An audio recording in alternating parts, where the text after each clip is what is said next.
Hello guys, welcome to my YouTube channel रेंसी circle tech में आपका स्वागत है। आज हमारे पास डीसी शंट मोटर है। यहाँ पे हम बात करेंगे इसके टर्मिनलों की पहचान करना।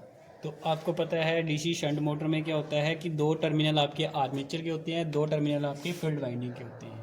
तो यहाँ पे आपको चार टर्मिनल देखने को मिलेंगे, 1 2 3 चार टर्मिनल। तो यहाँ पे हम देखेंगे, यही पहचान करेंगे कि कौन से आपके टर्मिनल आर्मेचर वाइंडिंग के हैं, कौन से टर्मिनल आपके फील्ड वाइंडिंग के हैं। तो इसका दो तरीके से हम चेक कर सकते हैं। आर्मेचर वाइंडिंग में क्या होगा, आपको इसमें क्या होगा, लैंप ग्लो करता हुआ दिखेगा। और फील्ड वाइंडिंग में क्या होगा, शंट फील्ड वाइंडिंग में आपको लैंप ग्लो करता हुआ नहीं दिखेगा। कई बार होता है कि लैंप ग्लो दिखता है पर हल्का सा दिखता है, और अगर लैंप ग्लो नहीं दिखता है तो आपके टर्मिनल के ऊपर क्या होगी, स्पार्किंग होगी। अगर फिर भी नहीं लगता है पता, तो आपको मैं बताता हूँ कैसे देखने हैं आपने। जैसे सबसे पहले हम सीरीज टेस्टिंग लैंप को ग्लो करके देखते हैं। तो यहाँ पे हम क्या करेंगे, यहाँ पे सीरीज टेस्टिंग लैंप ऑन करके देखा। अब यहाँ पे एक पे टर्मिनल पे लगाया और यहाँ पे इस टर्मिनल पे लगाया, तो लैंप ग्लो नहीं कर रहा है। अब इस टर्मिनल पे लगाया, कोई लैंप ग्लो नहीं कर रहा है। अब यहाँ पे लगाया तो लैंप आपका ग्लो करता हुआ दिख रहा है। तो यहाँ पे इस तरीके से ये हमारे दो टर्मिनल किसके हैं, ये आर्मेचर वाइंडिंग के हैं। अब यहाँ पे ये दो टर्मिनल जो बचे हुए हैं, यहाँ पे देखो ये स्पार्किंग हो रही है, ठीक है, ये स्पार्किंग हो रही है यहाँ पे।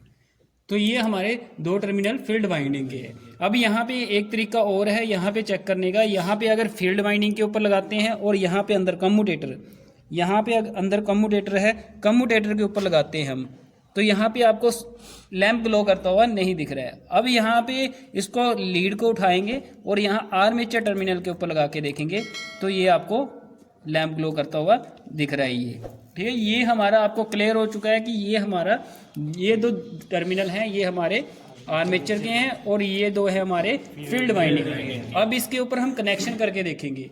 अब स्टार्टर लगा के देखेंगे और कनेक्शन करके देखेंगे कि मोटर कैसे काम करती है।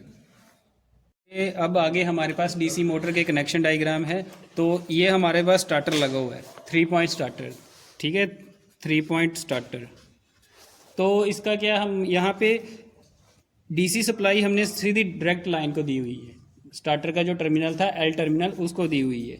आगे दो बचे हुए हैं हमारे पास, फील्ड का टर्मिनल और आर्मेचर का टर्मिनल। तो ये हमारी मोटर डायग्राम है।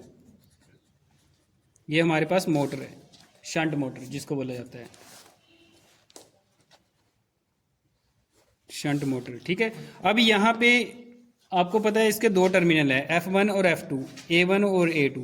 F1 और A2 को हमने आपस में शॉर्ट कर दिया है, ठीक है। और F2 से हमने क्या निकाला हुआ है, एक टर्मिनल निकाला हुआ है, वो फील्ड को दे दिया है। और दूसरा हमने निकाला हुआ है आर्मेचर 1 से, वो हमने स्टार्टर को दे दिया है। अब यहाँ पे ये जो टर्मिनल है नेगेटिव, मतलब कि ये हमारी कौन सी सप्लाई है, डीसी सप्लाई, ये डीसी सप्लाई है। तो डीसी सप्लाई हमारी यहाँ से नेगेटिव टर्मिनल हमने फील्ड को दिया हुआ है, फील्ड 1 को, और पॉजिटिव टर्मिनल हमने स्टार्टर को दिया हुआ है। क्योंकि इसमें क्या होती है, एक OLC होती है। पॉजिटिव टर्मिनल हमेशा स्टार्टर को दिया जाएगा, OLC से होता हुआ जाएगा, जिससे कि हमारी मोटर ओवरलोड होगी तो उस कंडीशन में OLC बंद हो जाएगी और हमारा स्टार्टर और मोटर सेफ हो जाएगी। तो इसलिए हमारा फेस यहाँ से स्टार्टर से होता हुआ सीधा मोटर को आएगा आगे, जो कि हमने पहले पढ़ा हुआ था, जो हमने 3 पॉइंट स्टार्टर के बारे में डिटेल में पढ़ा हुआ था। तो उस तरीके से आप समझ सकते हो, हमारी जो पिछली वीडियो है उसमें देख सकते हो आप। अब यहाँ पे हम आगे कनेक्शन करेंगे। तो यहाँ पे मोटर के और ये स्टार्टर के कनेक्शन देखो कैसे कैसे होती है।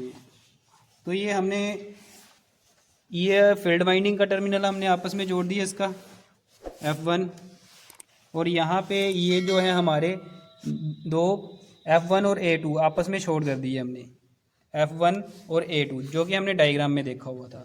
अब ये जो टर्मिनल है हमारा, ये जो टर्मिनल है ये हमारा फील्ड का टर्मिनल है,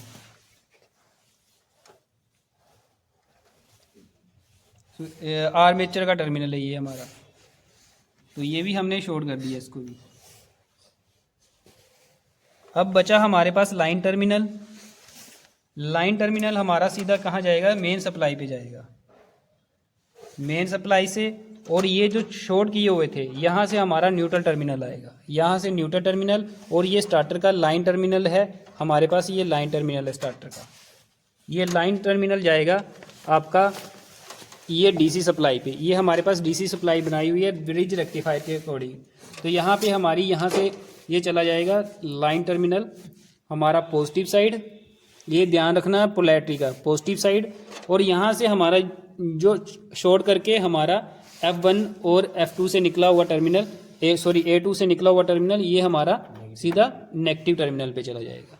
तो इस तरीके से हमारे कनेक्शन है। एक बार फिर से आपको बता देता हूँ।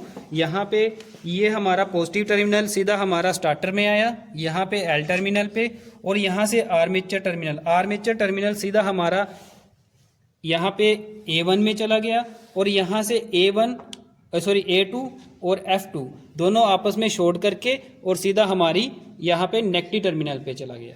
अब इसको मोटर को ऑन करके देखते हैं, सप्लाई दे के देखते हैं, उसके बाद देखते हैं कि मोटर वर्क करती है कि नहीं करती है।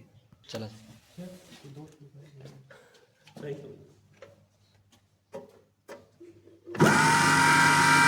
ये हमारी मोटर स्टार्ट दिख रही है आपको, ये वर्किंग कर रही है हमारी मोटर, तो आपको दिख रहा होगा। तो इस तरीके से हमारे स्टार के कनेक्शन होते हैं 3 पॉइंट स्टार्टर के, और ये डीसी मोटर के कनेक्शन है, फिर आपका 3 पॉइंट स्टार्टर।